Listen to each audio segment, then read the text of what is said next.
Welcome, seekers of truth. This is the place where myth awakens, prophecy unfolds, and the hidden becomes revealed. Here, where ancient faith meets revelation, where buried scriptures and hidden wisdom rise into the light. Every day at 11 a.m. Eastern Time, join us for a new revelation that may guide your soul. Subscribe, tap the bell, and share these blessings with your loved ones. Because God aids us in every situation at every time and showers His mercy upon us. Faith in the highest office power, leadership, destiny. These are the words that echo in the marble halls of the White House. Yet behind every policy, every war, every speech that moved a nation, there lies something older, deeper, and often invisible: faith. The United States of America was born in revolution, baptized in ideals of liberty, and raised in the crucible of conflict. But from its earliest days, its leaders often turned not only to philosophy or reason, but to God. When a president kneels, whispers a prayer, or invokes the heavens in public speech, is it personal devotion, political theater, or is it something far greater, a belief that divine providence itself guides the destiny of a nation? Tonight, we uncover the hidden faith of 7 presidents of the United States. From Washington's solemn prayers at Valley Forge, to Lincoln's haunting vision of a nation judged by God, to Kennedy's Catholic devotion, Reagan's prophecy of a shining city on a hill, Carter's born-again conviction, Roosevelt's muscular Christianity, and Obama's theology of hope. We follow the story of leaders who believed that faith was more than private belief. It was power. It was duty. It was destiny. This is not just history. It is the untold story of God in the Oval Office. George Washington, the providential founder. In the winter of 1777, snow fell silently over Valley Forge. Washington's army, starving, freezing, and desperate, faced the possibility of collapse. Soldiers wrapped their feet in rags, praying for survival. And there, according to legend, George Washington, commander of the Continental Army, future first president, knelt in the snow, head bowed, whispering a prayer to the God of heaven. The image has become myth, painted into America's memory. The father of the nation, hands clasped in faith, seeking divine aid for freedom. But was it real? Did Washington truly pray in the snow? Or was it a story crafted to turn a general into a prophet? Washington's religion, Anglican roots, Masonic mysteries. George Washington was baptized and raised within the Church of England, later known as the Episcopal Church. He attended services faithfully, owned a Bible, and often used religious language in letters and speeches. But Washington was no simple churchman. He was also a Freemason, a fraternity often accused of blending Enlightenment ideals with mystical symbolism. Historians debate whether Washington was a deist, someone who believed in a distant creator, or a devout Christian. What is certain, he frequently invoked the term providence. For Washington, providence was not abstract. It was the invisible hand guiding battles, decisions, and the survival of the fragile new republic. To him, God was the unseen general on the battlefield of history. The Farewell Address, Faith as National Glue.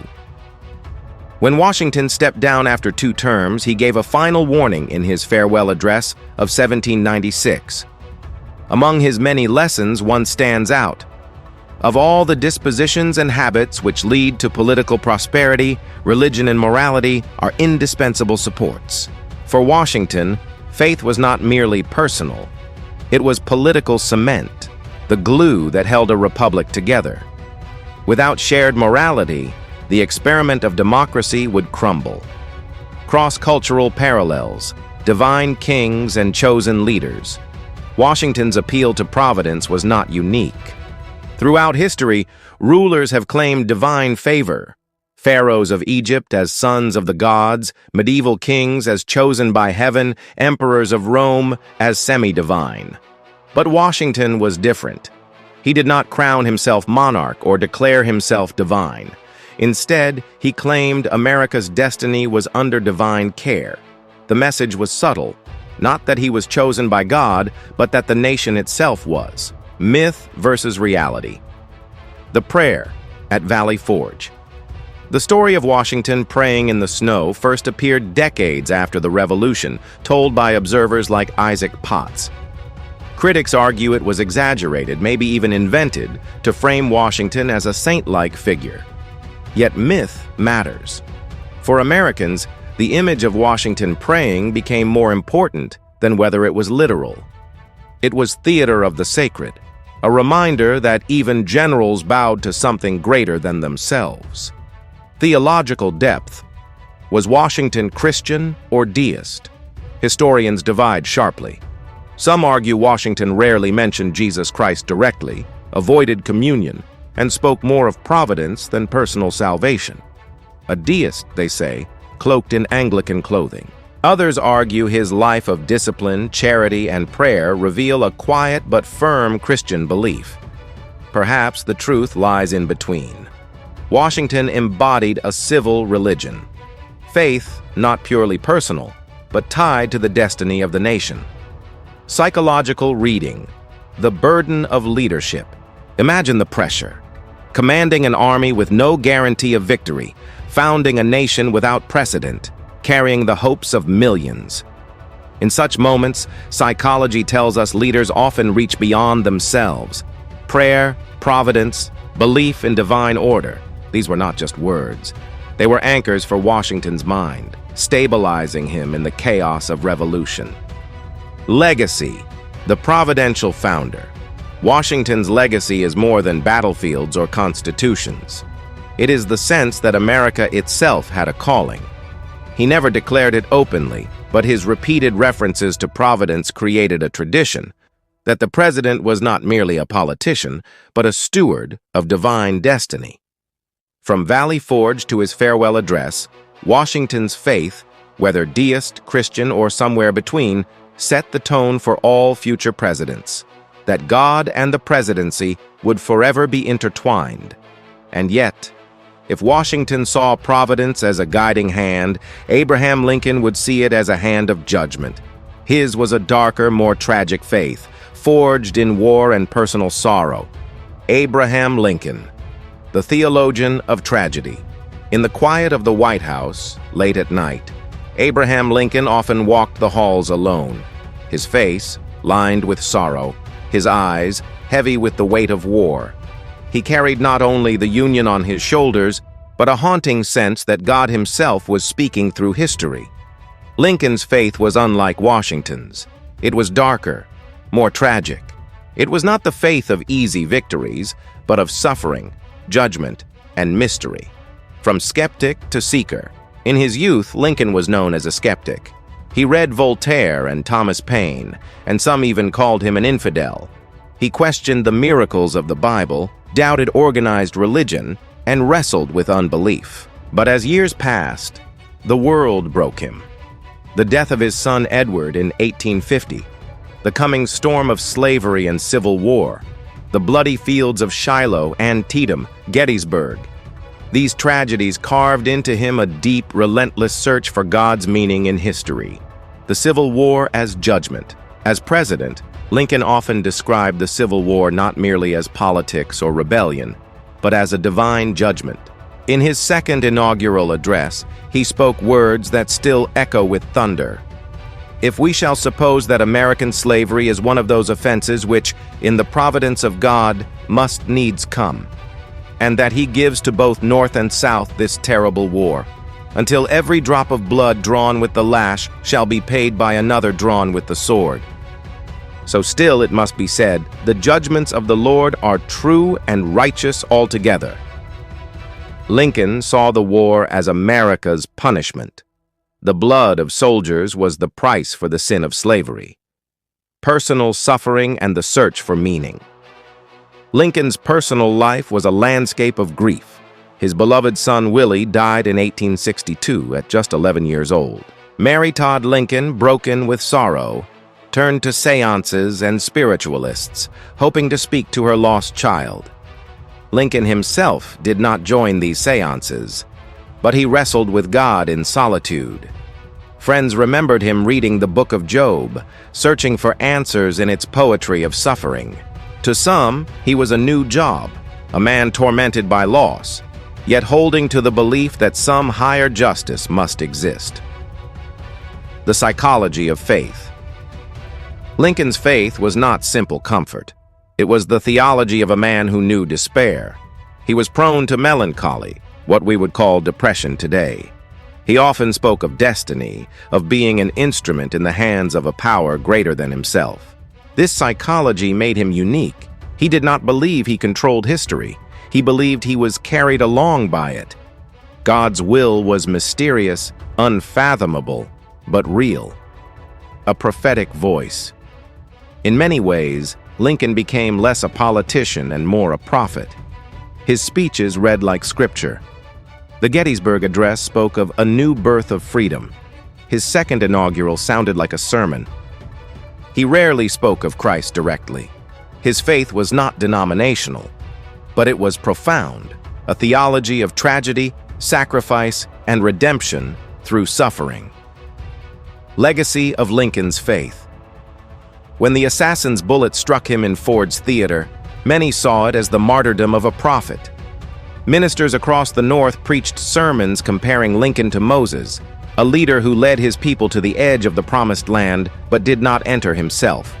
His faith, born of sorrow, became America's conscience.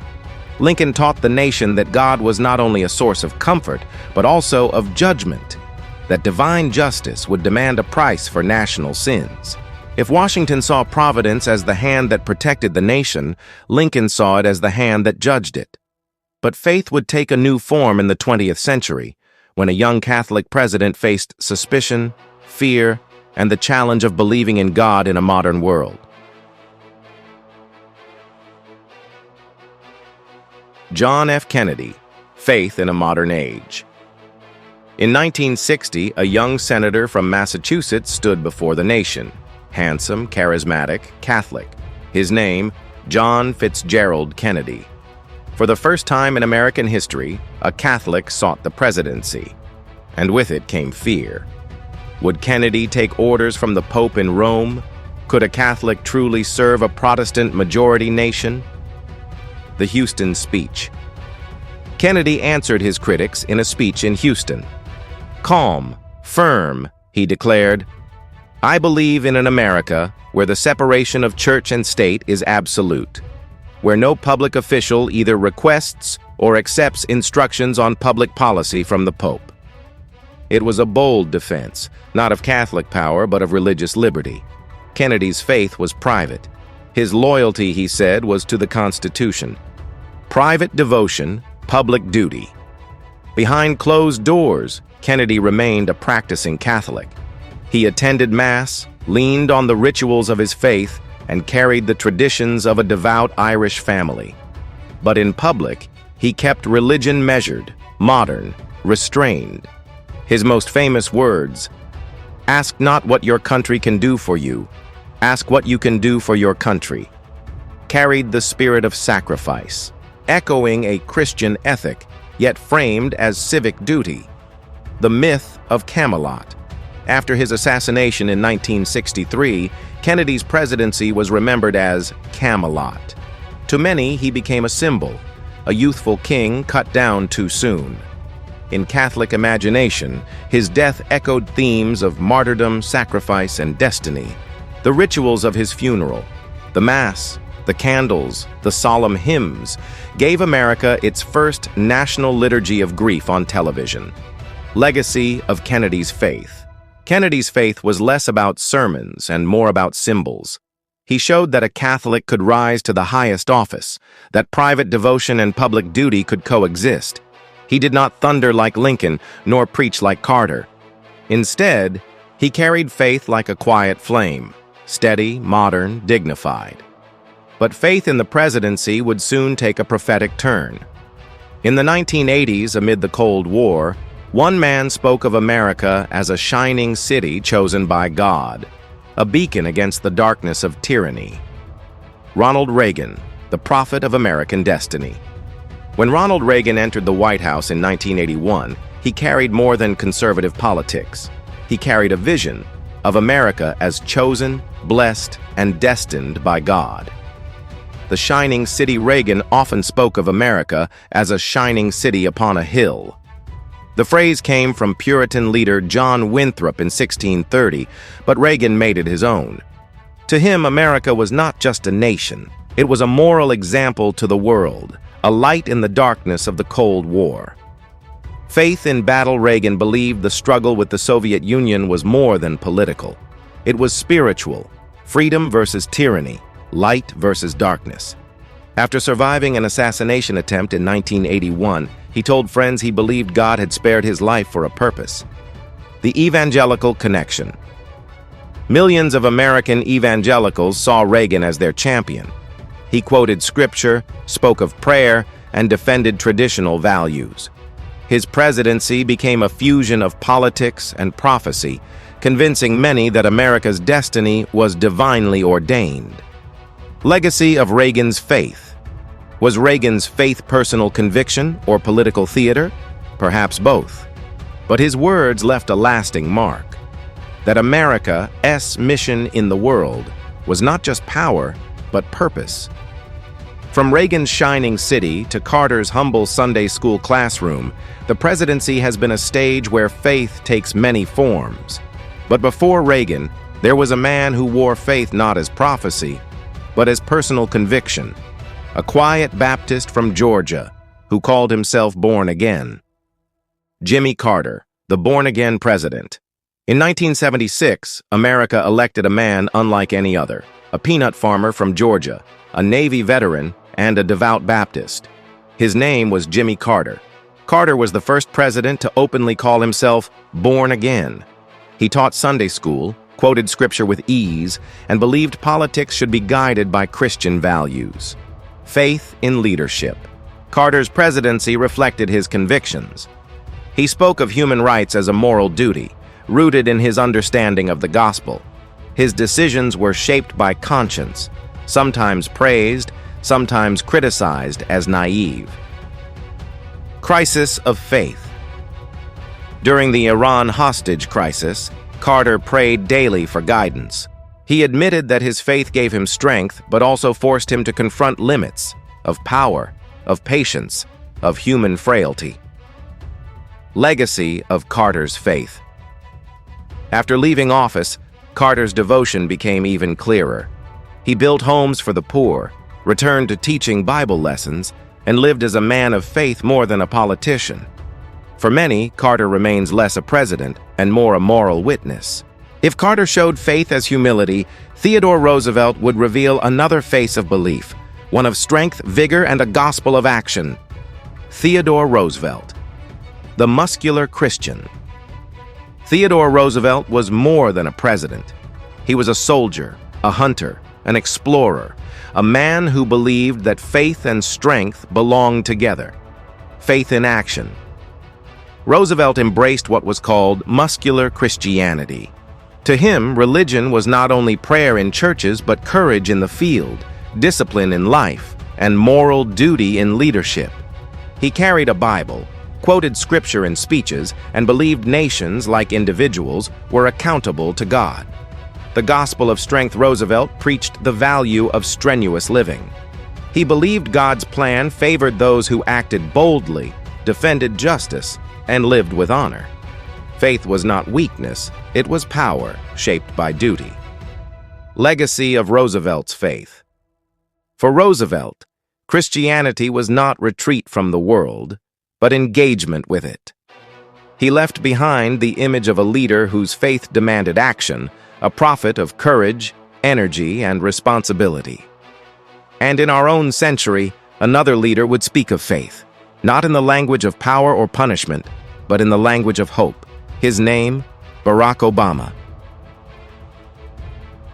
Barack Obama, faith in hope. Barack Obama's journey of faith began quietly. Raised without strong religion, he searched for meaning as a young man, and eventually found it in Christianity. A personal conversion. In Chicago, Obama was baptized in the Trinity United Church of Christ. His faith was shaped by community, justice, and the belief that God calls people to serve others. Faith in public life. As president, Obama often spoke in the rhythm of Scripture. He quoted the words of Martin Luther King, Jr., invoked the Bible's call to justice, and led the nation in moments of prayer. At times of tragedy, he reminded Americans that grace was real, even in suffering. A theology of hope for Obama, faith was inseparable from hope. He spoke of the arc of the moral universe, bending toward justice, and of America's calling to reflect the light of compassion. His was a faith of unity, inclusiveness, and healing. Legacy of Obama's faith. Obama's faith was not thunderous like Lincoln's or fiery like Reagan's. It was gentle, poetic, and modern, a reminder that belief could inspire hope in a divided world. From Washington's prayers at Valley Forge to Lincoln's visions of judgment, from Kennedy's Catholic devotion to Reagan's prophecy, Carter's humility, Roosevelt's strength, and Obama's hope, faith has always walked hand in hand with the American presidency. God in the Oval Office. For more than 2 centuries, the presidency of the United States has been the most powerful office in the modern world. Yet time and again, its leaders have turned to a power greater than themselves. George Washington spoke of Providence, seeing the hand of God in the nation's birth.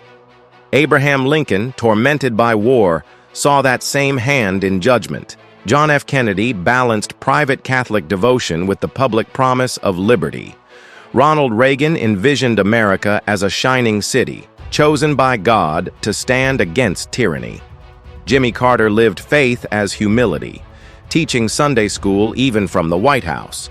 Theodore Roosevelt proclaimed a Christianity of strength and duty. And Barack Obama spoke of faith through hope, healing, and unity. Faith as anchor and weapon. For some presidents, faith was a personal anchor in moments of despair. For others, it was a weapon of rhetoric, a way to inspire, to rally, to give meaning to struggle. Faith brought comfort but also controversy. It raised questions. Did these leaders truly believe, or did they perform belief to unite a nation? Was God guiding the republic? Or was divine destiny a story presidents told to justify power? The myth of America as a chosen nation. From its beginning, America carried a myth, that it was not just another country, but a nation chosen for a purpose. The founders spoke of liberty as sacred. Preachers called the land a new Israel. And presidents, consciously or not, stepped into the role of priests of a civic religion. When they placed their hands on the Bible to take the oath of office, it was more than ceremony. It was a reminder that the fate of the nation was tied somehow to the eternal. The psychology of faith in power. No human being can carry the weight of the presidency alone. Decisions about war and peace, life and death, millions of lives in the balance. Such burdens push leaders to seek something beyond themselves. For Washington, prayer was strength. For Lincoln, faith was a lens of justice. For Kennedy, faith was dignity. For Reagan, it was purpose. For Carter, humility. For Roosevelt, action. For Obama, hope. Different faiths, different voices, yet all turning upward. Final reflection. In every era, presidents have asked the same question in the silence of their hearts. Am I doing God's will? History does not give us simple answers, but it gives us echoes, prayers whispered at Valley Forge, tears shed in the White House, scriptures quoted before a nation, and candles lit for the fallen. Faith has never left the Oval Office. It lingers in the Bible on which the oath is sworn. It lingers in speeches where leaders invoke blessings upon the nation.